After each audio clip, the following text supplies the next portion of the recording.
Right now, it's very hard for us as a family because we haven't gotten the time to process what has been happening for the past 5 years.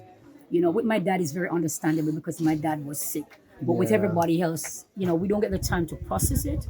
And I still have to be questioning myself and questioning God. Like, why? We haven't gotten the time to process this, and no, this is another death. I just came in on Monday night with my family to have a good time here in Jamaica because for the past 3 years we've been coming for funerals.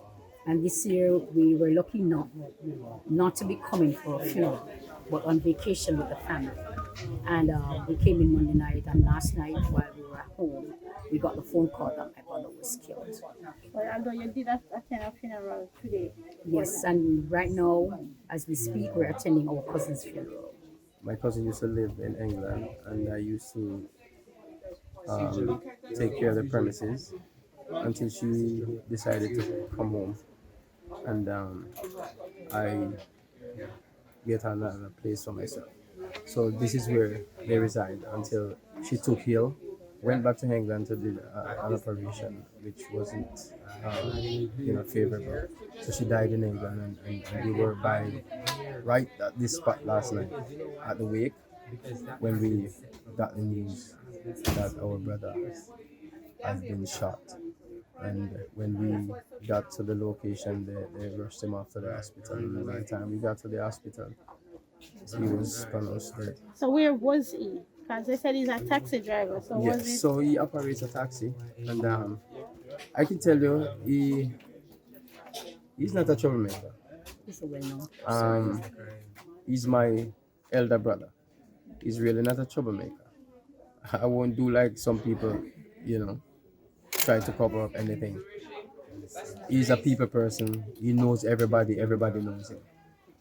But sometimes when you just don't take life as serious as you are to, then sometime the crack will open. And I think it's one of those nights last night for him because he wasn't supposed to be at the place where he was killed. He was supposed to be waiting for my cousin to travel to Portmore to pick up two rental cars to go to the airport this morning to pick up some cousins of ours who will be doing a two-man match on Friday.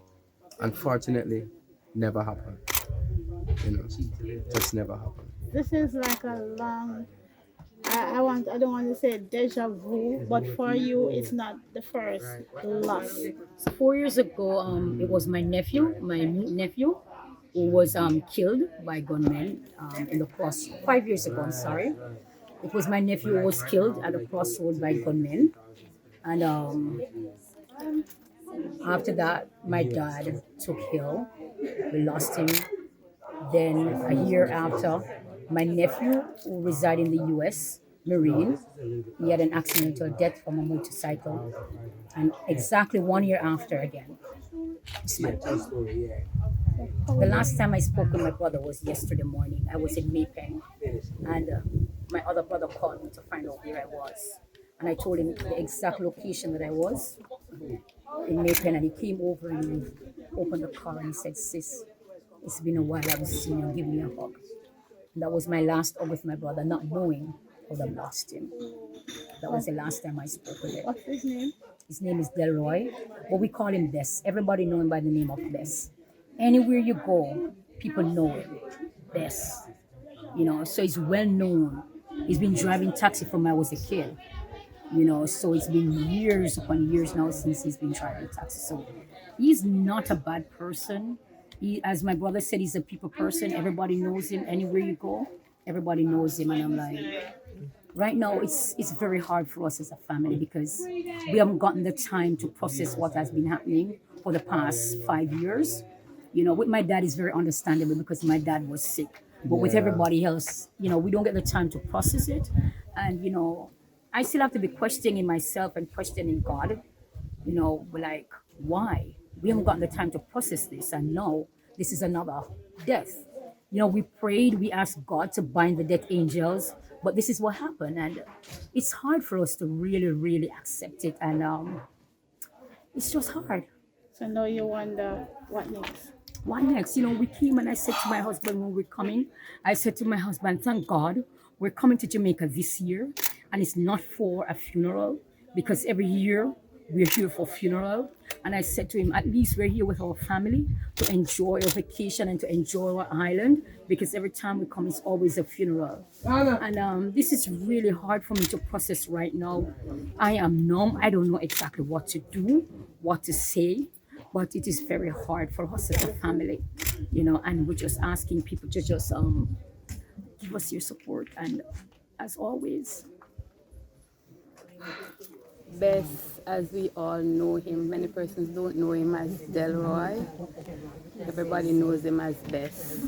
And I just want to think that the name Bess would just signify that he was the best. He was just a jovial person. He was a people person. He spoke a lot.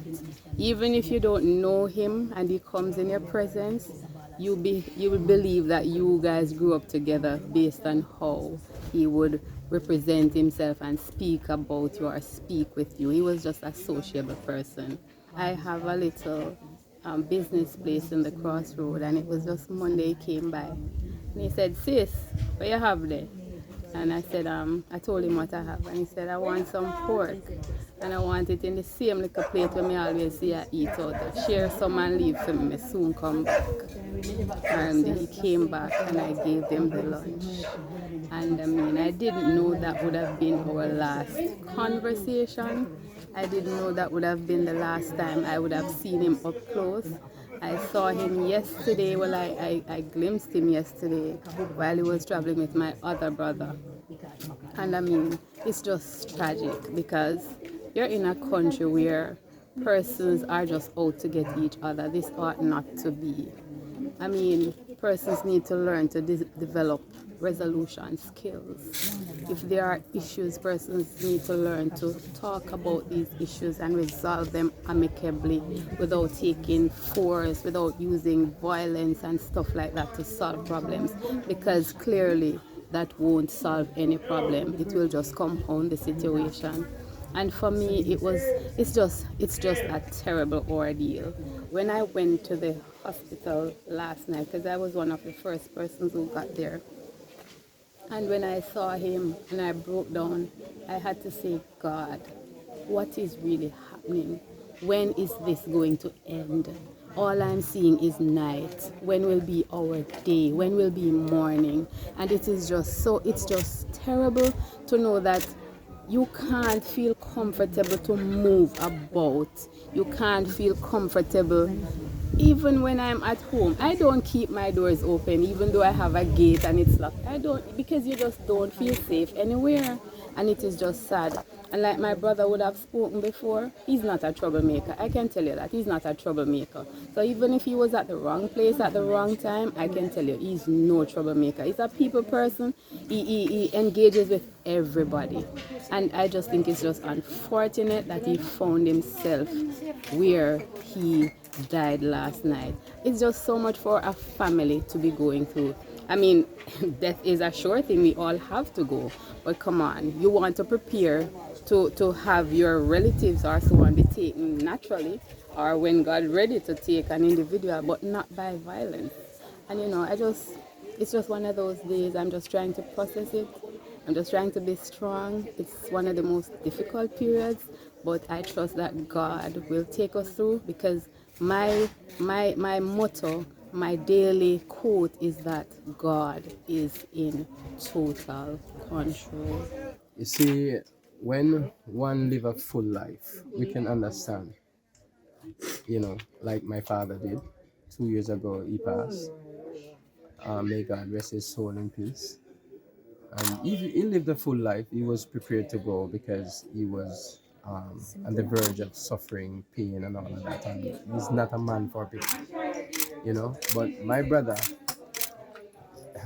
he's a young man. he was going to be 57 in October. He's a young man. And it's very unfortunate because I would say exactly a year ago, the position that he found himself in last night, it was almost the same position. Only that he was trying to play the Good Samaritan by taking this individual, this injured person who was shot, to the hospital, not knowing that it would play out this way. In my mind, it's just one of them things where people look on you from the outside without you even knowing, you know. So it just goes to show sometimes you got to be careful. Even when you try to help somebody, you just got to be careful, you know, because I'm just thinking it's one of them things where because he played the Good Samaritan, he fall. He was always playing good, You know, but he was just at the wrong place at the just wrong at the time wrong with the wrong place, people. just at the wrong And that is one of the things. And I'm like, if you really come to get somebody, why do you have to get everybody? Why don't you just get who you come for? And that is what Jamaica comes to right now. You don't know who you're meeting up with, or you don't know who you're amongst. And if you want somebody into something, why is it that you have to get the person who's next to the person? And this is what we can't understand, and this is what our country really comes to. And this is the thing that makes me not want to come back. I love my country dearly, and this is like, I don't even know how to explain it, but this is one of my breaking point right now for me not to wanting to come back to Jamaica.